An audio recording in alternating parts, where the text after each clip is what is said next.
అందరికీ. ఇప్పుడు మనము చాప్టర్ 10లో వెరీ షార్ట్ ఆన్సర్స్ ఏమున్నాయో చూద్దాము.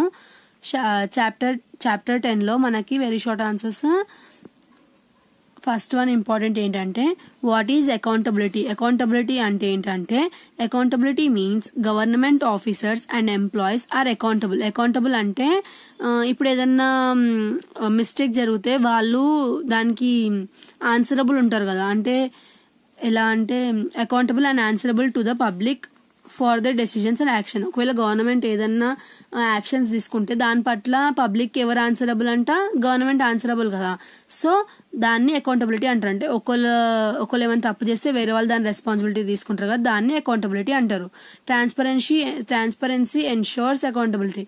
ట్రాన్స్పరెన్సీ ఏం చేస్తుందంట, మనకి అకౌంటబిలిటీని ఇస్తుందంట. Write any two merits of e governance. E governance వి మెరిట్స్ ఏంటి అని అడుగుతున్నారు. సింపుల్ రూల్స్ అంటే చాలా సింపుల్ రూల్స్ ఉంటాయంట, అకౌంటబిలిటీ ఉంటుందంట, ఇంకా ట్రాన్స్పరెన్సీ కూడా ఉంటుందంట. Next list out the stake holders in governance. Governance లో ఎవరైతే స్టేక్ హోల్డర్స్ ఉన్నారో వాళ్ళ గురించి రాయమంటున్నారు. ఎవరెవరు ఉంటారంట, legislature, executive, judiciary, media. Media అంటే ఏం లేదు, ప్రెస్ వాళ్ళు ఉంటారుగా వాళ్ళు, political parties, civil society. Civil society అంటే పీపుల్, ఎవరైతే ప్రజలు ఉన్నారో వాళ్ళు, private sector, private offices, social organisations అంటే సోషల్ ఆర్గనైజేషన్స్ ఏవైతే ఉంటాయో అవన్నీ స్టేక్ హోల్డర్స్ అంటారు. ఎవరికి, గవర్నెన్స్ కి. What is government to citizens. G2C model అంటే ఏంటి అని అడుగుతున్నారు. G2C మోడల్ అంటే ఏంటిదంటే government to citizen is a model of e governance. ఇది అనేది ఒక మోడల్, దేని పార్ట్, ఎలక్ట్రానిక్ గవర్నెన్స్ లో పార్ట్ అంటే ఇది. Through this model and interface between government and citizens is created to provide wide range of services. దీనివల్ల ఏమైతుంది, government ప్రజలకు ఇంకా సర్వీసెస్ ప్రొవైడ్ చేయడానికి ఉపయోగపడుతుందంట. This will benefit the general public. ఇది ఎవరికి ఉపయోగం అంటే ఎవరైతే జనరల్ పబ్లిక్ ఉంటారో వాళ్ళకు ఉపయోగం అంటే ఇది. Explain transparency in few words. Transparency అంటే ఏంటిదో కొంచెం షార్ట్ లో చెప్పండి అని చెప్పి అడుగుతున్నారు.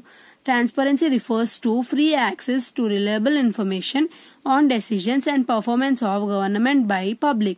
Transparency అంటే ఏంటి, free access to reliable information. ఏదైతే గవర్నమెంట్ డెసిషన్స్ ఇంకా ఏదైతే ఇన్ఫర్మేషన్ ఇస్తుందో అది మన పబ్లిక్ కి అందడం అనేది ట్రాన్స్పరెన్సీ అంట. Transparency it is an important component of good governance.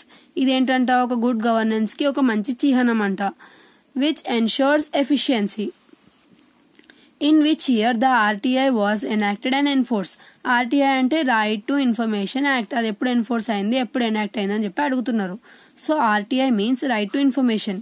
ఎప్పుడు వచ్చిందంట, ఎనాక్టెడ్. మీరు గుర్తుపెట్టుకోవాలి, ఎనాక్టెడ్ అన్న డిఫరెంట్, ఎన్ఫోర్స్డ్ అన్న డిఫరెంట్. ఎనాక్టెడ్ అంటే June 2005లో, ఎన్ఫోర్స్డ్ అంటే ఫ్రమ్ October 2005. ఎన్ఫోర్స్డ్ అంటే ఎప్పటి నుంచి అమల్లోకి వచ్చింది, ఎనాక్టెడ్ అంటే ఎప్పుడు దాని గురించి డిస్కషన్ స్టార్ట్ అయిందని. తర్వాత లోకయుక్త ఎప్పుడు ఫస్ట్ ఎస్టాబ్లిష్ అయిందంట, మహారాష్ట్రలో 1971లో ఎస్టాబ్లిష్ అయిందంట. The first Lokayukta of Telangana was formed on 20th December 2019. 2019లో ఫస్ట్ లోకయుక్త ఫామ్ అయిందంట. దానికి justice C V Ramulu is the present Lokayukta. Present Lokayukta ఎవరంట, సివి రాములు అనే వ్యక్తి. Lokayukta investigates corruption changes against public servants, legislators. Lokayukta ఏం చేస్తుందంట, ఎవరైతే కరప్షన్ తీసుకుంటారో పబ్లిక్ సర్వెంట్స్ ఇంకా లెజిస్లేటర్స్ వాళ్ళ పట్ల ఇది యాక్షన్ తీసుకుంటుందంట, ఇన్వెస్టిగేట్ చేస్తుందంట. అట్ స్టేట్ లెవెల్, ఇది ఎక్కడ, స్టేట్ లెవెల్లో. అదే లోక్పాల్ అయితే సెంట్రల్ లెవెల్లో, లోకయుక్త స్టేట్ లెవెల్లో. And submits the report to the competent authority. అంటే ఎవరైతే ఈ కరప్షన్ మీద యాక్షన్ తీసుకుంటారో ఇది ఇన్వెస్టిగేట్ చేసి వాళ్ళ దగ్గరికి వెళ్ళి ఆ రిపోర్ట్ ని సబ్మిట్ చేస్తుంది. Governor appoints Lokayukta for a term of 5 years. Governor ఏం చేస్తాడంట, లోకయుక్తని అపాయింట్ చేస్తాడంట. ఇప్పటి వరకు 5 years ఒకసారి లోకయుక్త చేంజ్ అవుతా ఉంటారంట.